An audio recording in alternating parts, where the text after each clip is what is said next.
Welcome to the Maine Art Spirit Studio. My name is Michael Vermette, and I'd love to have you join me today. I'm at the Bar Island Reserve, and this is the trail. 1 mile down this trail is some beautiful scenes of a sandbar going to an island, but also on the way there are spectacular views in a boreal forest.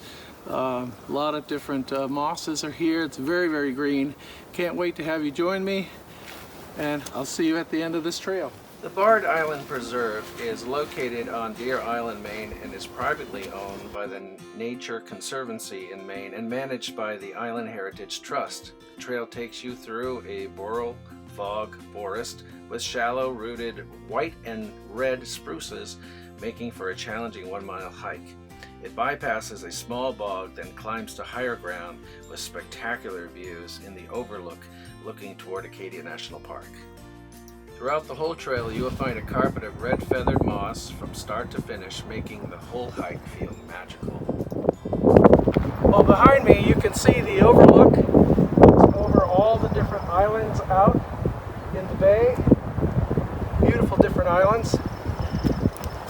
And out to the west, along the coast, all the way to Camden, the Camden Hills.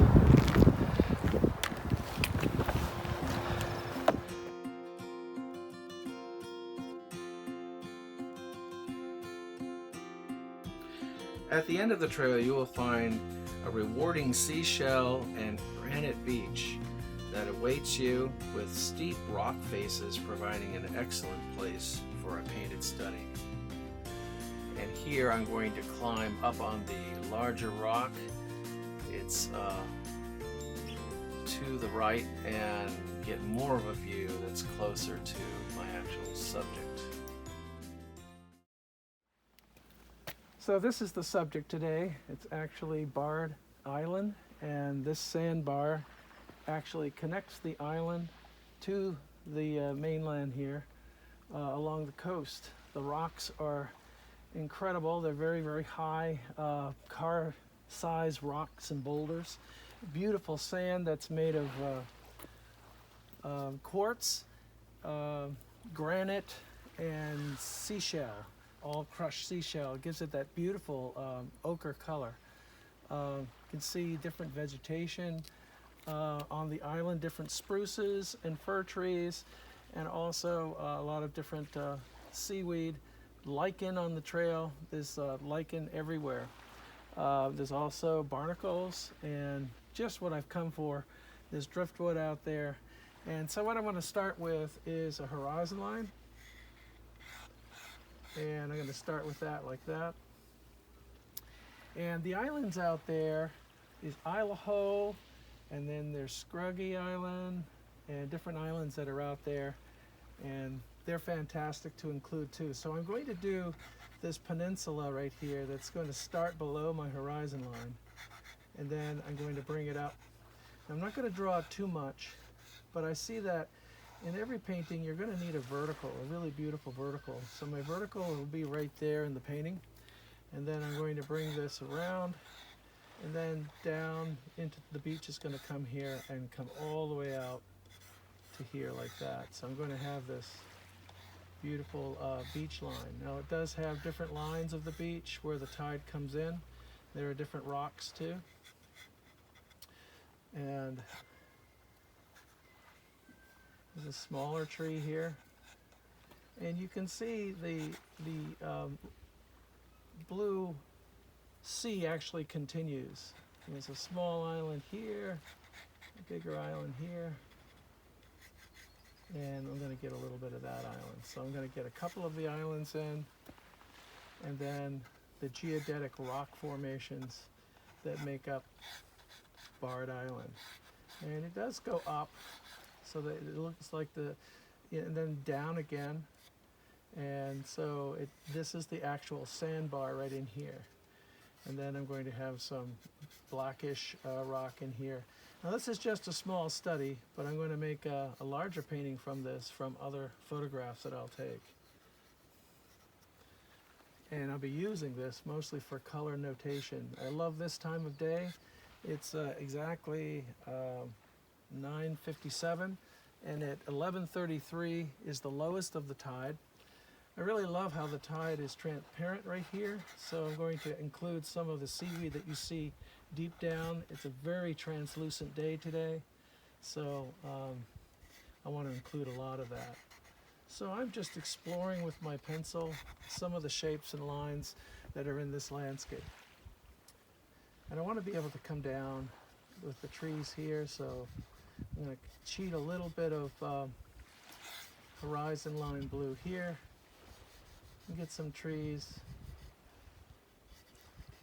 I want to do just a tiny bit of blue water in there, and I want this island to come up like that. So I'm going to have some trees in here, just like that. So you can see I didn't add too much, and I'll draw. For my palette of colors today, I have titanium white and titanium white mix, cerulean, cadmium yellow medium, yellow ochre, raw sienna, cadmium orange, cadmium red, quinacridone red, cobalt violet light, king's blue, cobalt blue, ultramarine blue and Prussian blue, which is the warm and cool color, and cobalt teal and cold black. I also have black oil wax medium in the corner. I'll also be using 3 different types of palette knives, one that makes a fine line, one that makes larger shapes, and then also one that's sort of in between. Now I'm going to go back into the drawing with my charcoal pencil and redefine some of these areas. It's really important that the vertical tree is vertical and doesn't actually come forward on the island. It will cause the island to look like it's leaning too forward into the ocean. And I want a kind of more of a defiant kind of island that's going to have some solidity to it. So I'm really defining which trees are taller, which are smaller at this point, defining some of the foreground rock of Bard Island. Then I'm coming back in the line of the ocean where the water meets the sand, and the rocks too. Some of these rocks they used years ago for making sea salts. And I want to make sure that these rocks are kind of correct. I don't know how many I actually need to put in, and that's what I'm exploring now. So you don't need to put in every single rock and every single seaweed that stretches over, but you want to be able to have enough in your drawing so that it actually looks good. Now I'm going to start with the sky. You don't always have to start from the top to the bottom, but you can see I'm putting plenty of oil paint down. I'm trying to put enough down so that I can manipulate it and move it around. I do a fair amount of mixing in the palette, but also on the surface, putting in the water now. And the water wants to go from dark to light as it comes toward you to be more translucent, and to set it up for that. The sky wants to go from light from the horizon line to darker up into the zenith of the sky. And you can also see how the beach sand, once you put in the beach sand, then these blues get brighter blue and it picks up on the sunlight. So these colors want to be the right value. I'm really trying for the right value and the right color and the right luminosity. The black oil wax medium that I'm mixing with all the paint actually makes the paint semi-transparent anyway, so it creates a nice glow. Defining all the rocks are really important, and putting in the special touches, particularly the line of where the water hits the sand, needs to be really light there, and there'll be a lot more mixing later, but here's basically where I'm going to begin as the base coat, and I'm going to be putting other layers on top. The black oil wax medium allows the paint to stick beautifully on top, so you can paint thick on top of thick. And here what I want to do is now add more detail, so I'm actually starting to blend more, defining more of the islands, and using every edge of the palette knife in different ways. A lot of times people will use a palette knife in only one direction. I use it in every direction. And even though you can't see what I'm doing because of the angle of the camera, which was a mistake, you can actually see the effects of what I'm doing, that I'm actually going back in and redefining some of these areas with darker shadows, and especially on the island, and bringing out the black spots. The more contrast you have, of course, the more it brings things forward, so you want to be really careful that you don't have a lot of darks in areas you want to be translucent. The value is very, very important in painting because it actually supports the color. So if value isn't correct, then your colors will, no matter how beautiful they are, probably won't really read and give the visual effect that you want to see in your painting. I love this area here that I'm working on now to try to get that translucent where the sand goes under the water. Reflective. That's actually created by the reflection of the island in the water, and also the translucency of the water. And I'm just going to be working on that. I think for the whole painting, for me, that is the subject of the painting. And then as I go in and trowel more and more paint, it's mostly using the small palette knife so that I can get a very fine and linear. So I'm going away from the big fat oval shaped palette knife to the smaller ones now, and especially the very tiny ones, trying to create more detail. And so as you begin to see hopefully something instead of my shirt, you actually will see that I'm adding more bright colors. I'm adding tension areas. Those are very bright colors that kind of set off the gray colors and hop up the painting so that it has more of that sense of light that I'm looking for of the day.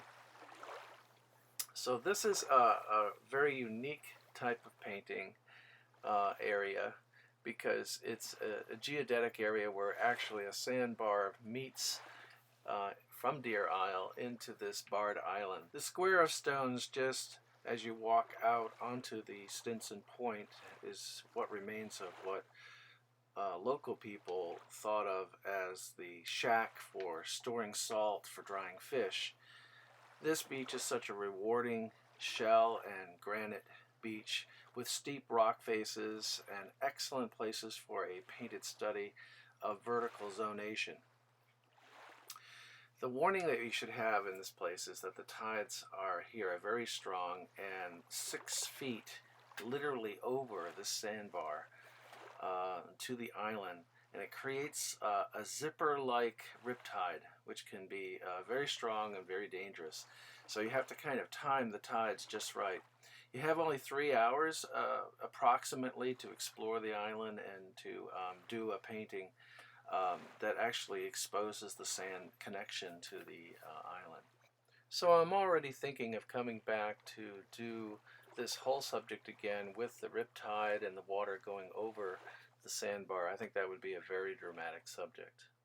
But presently my focus is to paint it at low tide, just as it is right now, to live in the moment. You really can't have a hand on the past or the future while painting the present. So here is my painting and how I've actually completed it. I'm very happy that I got the islands off into the distance on the horizon line. A little tiny bit of Idaho, Fort Island, Second Island, and Scraggy Island as it gets closer to the trees. It's a very good idea to have 3 different size islands in the composition, especially when you're comparing the islands in the distance with Barred Island and also the foreground rock.